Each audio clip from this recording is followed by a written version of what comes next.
Good morning, everyone. I'm here for my weekly update. And as I shared last week, Patty got some great news about her cancer scan. And she met with the doctors on Monday and just confirmed that, her cancer, all her tumors are either stable or shrinking. And her doctors were so celebratory because it has been amazing how far she's come in a year from not even walking on death's door to now with these tumors. They don't even need radiation anymore. All Patty needs to do now is continue her chemo routine, which is still hard, but much easier than the journey she's been in. And she will just continue to hopefully these tumors will respond. And so this has been kind of a week of celebration. Just really thinking this is a miracle for us. And I don't use that word lightly. And so it's been fun for us just to think about this past year and really just celebrate together. Now, on my front, some of you have probably picked this up in the videos or if you've talked with me, is that I feel like in the last couple of weeks, I have been in a bit of a tug of war between optimism and pessimism. We're on plan B. We started out with plan E, and my cancer really didn't respond to the chemo cocktail of the clinical trial. And so now we're 3/4 into plan B, and it still doesn't seem to be working. We're not sure yet. It's too early to tell, but my cancer markers keep going up. I keep losing weight. The pain keeps increasing. And so by surface indicators, it's looking like the cancer is progressing, but we just don't know. But what that does to my head is it has created a resolve in the last couple of weeks, and believe it or not, a peaceful resolve that maybe the Lord's taking me home. But what's interesting, as soon as I open my heart to this idea that God might be taking me home, I start realizing that it also feels like I'm giving up.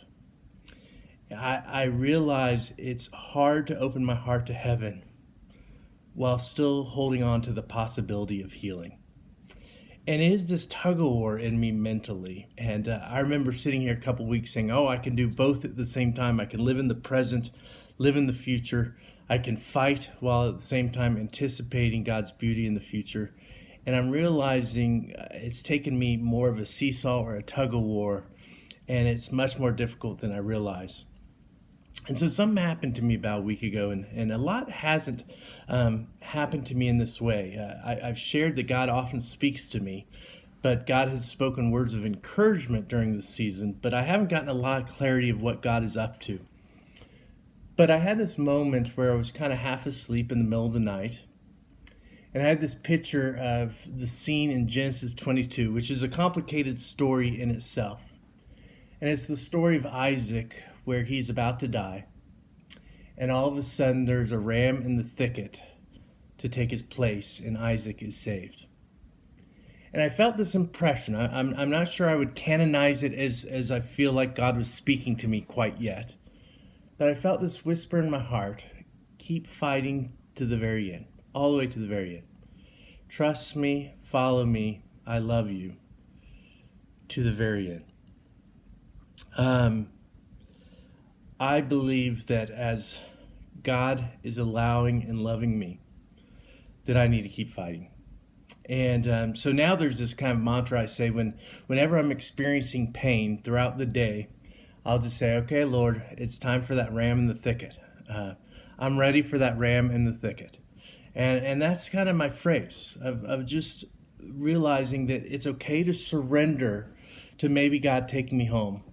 But it's also okay to live in the present of saying, I still want to fight. I still want a ram in the thicket. I'm still looking for the miraculous. I think, let's be honest, in 2020, I think all of us are living in this time where we're looking for a ram in the thicket. We're all living in this tug of war of optimism and pessimism. No matter what we're facing, stressors, ambiguity, confusion, physical pain, emotional pain, I think all of us are living in this tension, this tug of war of trying to be in the present, saying, Lord, your will be done, and at the same time looking for the miraculous around the corner. Living in the present while also trying to look for the beauty and the miraculous in the future. And it's hard to do both at the same time. But at the same time, often it is this tug of war where we go back and forth, and God still embraces it. So I just encourage all of you, no matter what you're facing, live in the tug of war. Keep following, trusting all the way to the end. And keep praying, Lord, it's time to find a ram in the thicket. I just ask for your prayers to continue to pray for this tug of war between optimism and pessimism. This is where Patty and I's journey is very different.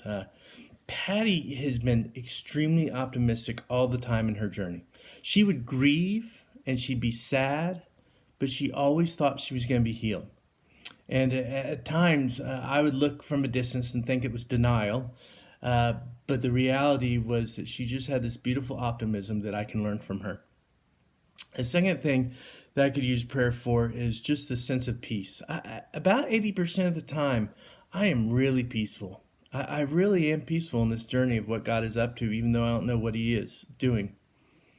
But at the same time, about 20% of the time, I can get in my head. So pray that I get out of my head and stay into that peace that's beyond all circumstances. And then we just ask you to continue to pray for treatment, for Patty and for I, for the effectiveness of the treatment, and for our bodies to continue to tolerate it. We love the fact that you're fighting with us and praying with us. We love you all. Take care. Bye.